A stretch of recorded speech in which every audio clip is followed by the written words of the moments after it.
Dear ICSE student, आज हम लोग इन 3 इंस्ट्रक्शन की सभी क्वेश्चन कंपलसरी हैं। मार्क्स जो इंटेंडेड यहाँ पर हैं वे आपको मिलेंगे अगर ये क्वेश्चन को कंप्लीट करते हैं और ऑप्शन दिए गए हैं। पहला क्वेश्चन है, atomic size depends on which of the following properties. Properties कौन से होंगे यहाँ पर? तो न्यूक्लियर चार्ज और नंबर ऑफ शेल, इन दोनों के आधार पर किसी भी एलिमेंट के जो भी एटॉमिक साइज है वे डिपेंड करते हैं।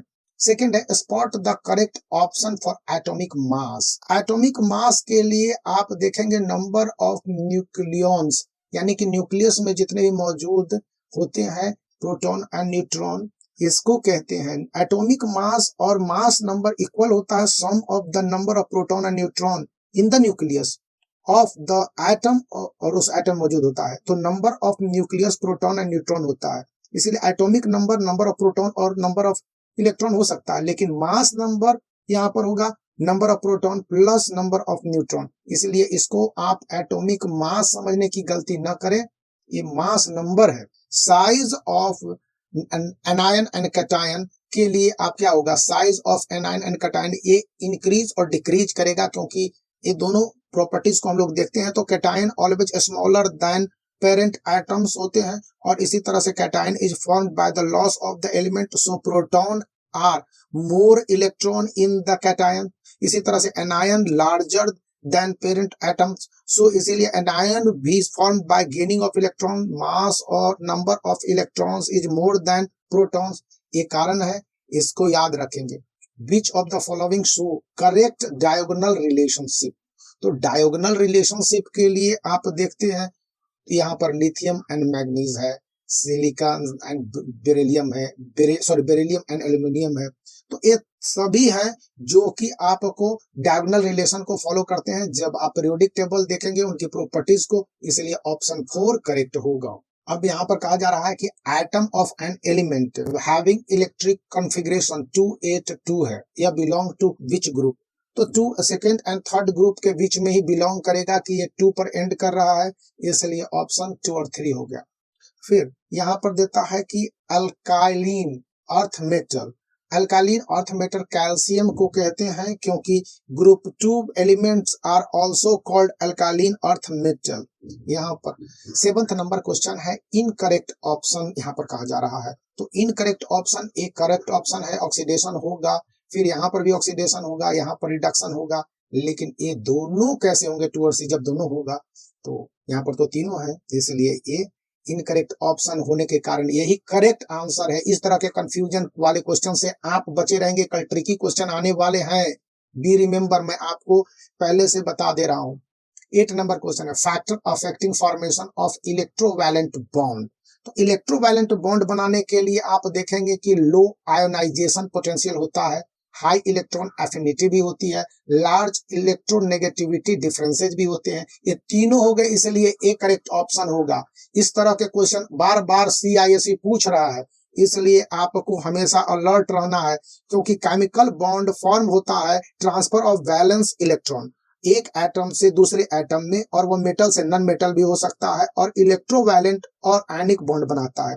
तो कंडीशन इसके लिए फॉर्मेशन ऑफ इलेक्ट्रोवैलेंट बॉन्ड होता है कि लो आयनाइजेशन पोटेंशियल, फिर high electron affinity, large electronegativity differences. याद रखेंगे। 9th नंबर क्वेश्चन है, विच of the following is a common character of covalent compound.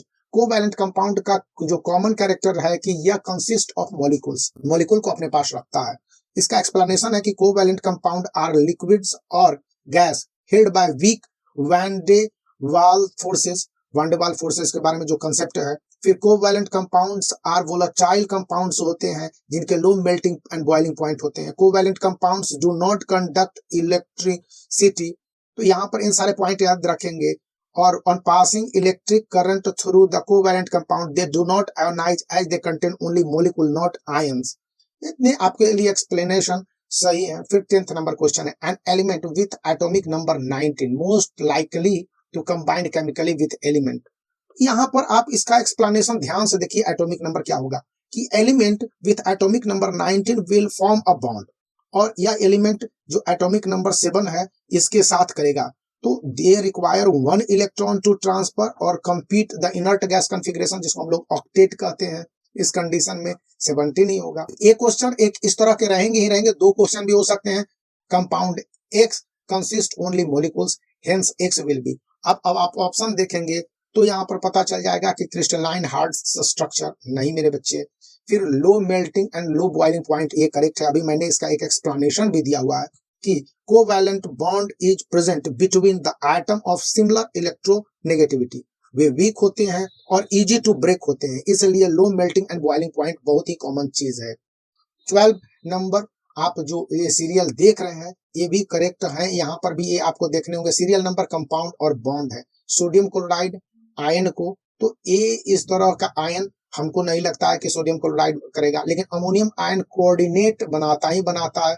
तो मेरे विचार से ये जो सीरियल नंबर 2 है यही करेक्ट ऑप्शन है हमारे पास। और इसके अलावा तो ये कार्बन टेट्रोक्लोराइड कोवैलेंट बनाता है, ये भी नहीं है। हाइड्रोजन आयन आयनिक होता है, यहाँ पर भी है। तो करेक्ट ऑप्शन हमको मिलता है अमोनियम आयन कोऑर्डिनेट करते ही है। इसको याद रखेंगे, इस तरह के क्वेश्चन ट्रिकी रहेंगे आपके कल के एग्जामिनेशन में, इसलिए भी आप हमेशा अपने आप को अलर्ट रहेंगे, मैं बार बार बता रहा हूं। 13 नंबर क्वेश्चन है, dash form between two atoms in both electrons and contributed by one atom whereas other simply take part in sharing। तो यहाँ पर कोऑर्डिनेट बॉन्ड है जो कि formed between two atoms in which both electron are contributed by one of the atom whereas other atom simply takes part in sharing। तो यहाँ पर coordinate bond मैं बार बार इस पर फोकस कर रहा हूँ, ये मिल रहा है तो मैं बता रहा हूँ। 14th, when a metal atom becomes an ion, तो मेटल एटम्स को आयन बनने के लिए ये लूज करेगा इलेक्ट्रॉन एंड ऑक्सीडाइज्ड हो जाएगा। ये तो सबसे पहला ही हमको मिल गया और मेरे विचार से यही सही होता है। फिर 15th number, pH of acetic acid is greater than dilute sulphuric acid. तो एसिटिक एसिड कंटेन करेगा, acetic acid hydrogen concentration of hydrogen ions. तो हाइड्रोजन आयन के कंसंट्रेशन के पीछे का कारण आपको मिल सकता है कि एसिटिक एसिड वीक होते हैं और पीएच वैल्यू जबकि पीएच वैल्यू हाई होगा तो dilute sulphuric acid strong acid है और उसका लो पीएच होता है, इसीलिए एसिटिक एसिड कंटेन करता है low concentration of H ions. मेरा जो एक्सप्लेनेशन है इसलिए मैं 2 लगा दूंगा। 16th नंबर क्वेश्चन है, identify the correct use of organic acid. Organic acid जो कि पाया जाता है आपके पास जीवों में, तो इसके बारे में क्या है। Tartaric acid, baking powder. अब हमको तो नहीं लगता कि टार्टारिक एसिड बेकिंग पाउडर में है, करेक्ट आपको यूज बताने हैं कि ये यूज होंगे कि। यहाँ पर है सिट्रिक एसिड, फूड प्रिजर्वेटिव्स। यहाँ पर ये भी हमको करेक्ट नहीं लग रहा है कि सिट्रिक एसिड को खट्टा चीज थोड़े यूज करता है। कार्बोनिक एसिड फ्लेवर्ड ड्रिंक, ना ना ना ना ना ना। लेकिन फास्फोरिक एसिड फर्टिलाइजेशन में होता है, इसीलिए तो पॉइजनस होता है और अक्सर जीवों के साथ क्रिएचर को मार देता है। 4 ऑप्शन मेरे बच्चे करेक्ट है। याद रखना है, यहाँ पर है सिट्रिक एसिड फूड प्रिजर्वेशन में होता है, कार्बोनिक एसिड होता है फ्लेवर ड्रिंक में एंड फास्फोरिक एसिड फर्टिलाइजेशन में होता है। इन बातों को याद रखेंगे। अब question number 17, an alkali is a basic hydroxide which when dissolved in water produces dash ion, only negative charges ions। तो नेगेटिव चार्जेज आयन के लिए कि हाइड्रोक्सिल ये करेक्ट ऑप्शन है, क्योंकि यही नेगेटिव चार्जेज आयन रखेंगे। यदि हम इसको रिएक्शन कराते हैं NaOH एक्वा से तो यहाँ पर Na निकल जाएगा और इसके बाद सॉरी NaOH एक्वा होगा और जब हम इसको रिएक्शन करवाते हैं तो यहाँ पर हमको इसको इलेक्ट्रोलाइसिस करेंगे तो ये हमारे पास मिल जाएगा हाइड्रोजन आयन AOH माइनस, जिसको हम लोग कहते हैं हाइड्रोक्सिल। क्योंकि अल्काइली हमेशा से बेसिक हाइड्रोक्साइड होते हैं और डिसॉल्व करने पर वाटर में हाइड्रोक्सिल आयन ही देते हैं निगेटिवली चार्ज होने पर। 18th नंबर क्वेश्चन है, choose incorrect option. Aluminium hydroxide forming agent for in fire extinguisher का सही है। Sodium hydroxide manufacturing of soap है। Ammonium hydroxide removing grease stains from the woollen cloth, यहाँ पर हमको ये तो लगता ही है। तो ये potassium hydroxide manufacturing of bleaching powder, अरे बाप रे बाप, पोटेशियम हाइड्रोक्साइड का यूज होगा तो इंसान मर जाएगा, याद रख लिया। ठीक है, अब क्वेश्चन नंबर हम लोग 19 पर पहुंच गए हैं, तो क्वेश्चन नंबर 19 को देख लेते हैं कि क्वेश्चन नंबर 19 क्या कह रहा है। सॉरी क्वेश्चन नंबर 19 कह रहा है, to get rid of acidic in stomach में एसिडिक हो गया तो anti acid like milk of magnesia is generally used to adjust pH को यूज करने के काम आता है। तो formula of milk of magnesia is, तो मिल्क ऑफ मैग्नीशिया का MgOH ऑल 2 यहाँ पर है। फिर 20 नंबर क्वेश्चन है इन द इलेक्ट्रोड रिएक्शन, तो कॉपर है और फिर कॉपर आयन बना रहा है। तो यहाँ पर आप देखेंगे कि will take place at anode, तो रिएक्शन किस चीज का एग्जांपल है, तो ये एग्जांपल हमेशा देखते हैं कि जब एनोड के साथ होता है तो ये ऑक्सीडेशन को शो करेगा। फिर 21 number question which of not show water of crystallisation, ये तो शो ही नहीं करेगा वाटर ऑफ क्रिस्टलाइजेशन को। यहाँ पर green vitriol water of crystallisation को शो कर देता है। फिर washing soda water of crystallisation को शो करता है। फिर फेरिक है, ये हमको डाउट है, ये नहीं शो करता है। ब्लू विट्रॉल ये भी शो कर देता है, क्योंकि ग्रीन विट्रॉल हो या ब्लू विट्रॉल हो, इसलिए यहाँ पर यह करेक्ट ऑप्शन है। 22 नंबर क्वेश्चन है कि onion, vanilla and clove oil ETC are example indicator, किस चीज का एग्जाम्पल इंडिकेटर है। तो यहाँ पर ये हमको लगता है कि ये नेचुरल है, ऑनियन और वनीला। फिर ऑल फैक्ट्री भी हो सकते हैं, क्योंकि इसको बारे में जब भी पढ़ेंगे कि ऐसा सब्सटेंस जो स्मेल करते हैं in acidic and basic solution, इनको ऑल फैक्ट्री इंडिकेटर भी कहते हैं। आइडेंटिफाई द मिसिंग पार्ट, तो यहाँ पर तो बहुत आसान आपके लिए है कि 2KAO 2K यहाँ पर हो जाएगा। जब हम इसको कंबाइंड करते हैं तो इसको तो बस आपको बैलेंस करना है। 24 है and on adding silver nitrate solution to calcium chloride solution, no changes, no reaction. फिर formation of blue PPT, formation of white PPT, ये हमको लगता है कि silver nitrate solution to calcium chloride solution है। फिर 25 नंबर क्वेश्चन देखते हैं कि calcium carbonate CaCO3 is prepared, ये डबल डिस्प्लेसमेंट रिएक्शन के द्वारा ही होते हैं, बाकी सारे रिएक्शन नहीं होते हैं। क्योंकि अगर हम इसके फॉर्मूला को देखें CaCl2 प्लस Na2CO3, तो हमारे पास मिल जाएगा CaCO3 और उसके बाद NaCl कि मिल जाता है प्लस। तो ये बात याद रखनी है। Lead nitrate solution when drop into hydrochloric acid gives white precipitate देगा, लीड नाइट्रेट सॉल्यूशन। फिर 27 the element of group 3 to 12 which are generally coloured, ये कलर्ड होते हैं। तो यहाँ पर आप है ए ट्रांजिशन एलिमेंट्स कहलाते हैं। 28 है विच of the following properties is a precipitate formed during a chemical reaction, आपको ये इनसॉल्युबल वाटर में ही ये प्रेसिपिटेट फॉर्म्ड करेंगे जब केमिकल रिएक्शन होगा। क्योंकि बाकी सारे ऑप्शन मुझे नहीं लगते हैं कि करेक्ट है। सॉल्युबल इन वाटर नहीं होगा, evolved out of the test tube, AVM को कम लगता है, और ऑलवेज कलर को ये भी कम लगता है। 1 mole of oxygen atom contains dash atom of oxygen, तो ये तो इसका 6.023 into 10 to the power 23 है। 30 है कि identify the correct option of salt and compound, तो ये फेरस सॉल्ट लाइट ग्रीन होते हैं, अमोनियम सॉल्ट कलरलेस होते हैं, क्यूप्री सॉल्ट ब्लू होते हैं। 31 नंबर क्वेश्चन और 32 नंबर क्वेश्चन यहाँ पर है। तो 31 नंबर क्वेश्चन आपके पास है कि the volume of oxygen at STP standard temperature and pressure require the complete combustion of 100 litre of carbon monoxide at the same temperature and pressure. तो इसके कारण जो आपका पास ये जो इक्वेशन दिया हुआ है, इसको हम लोग सेट करेंगे तो यहाँ पर हमको मिल जाएगा 2V के कारण है जो कि CO यहाँ पर है 1V ऑफ CO2।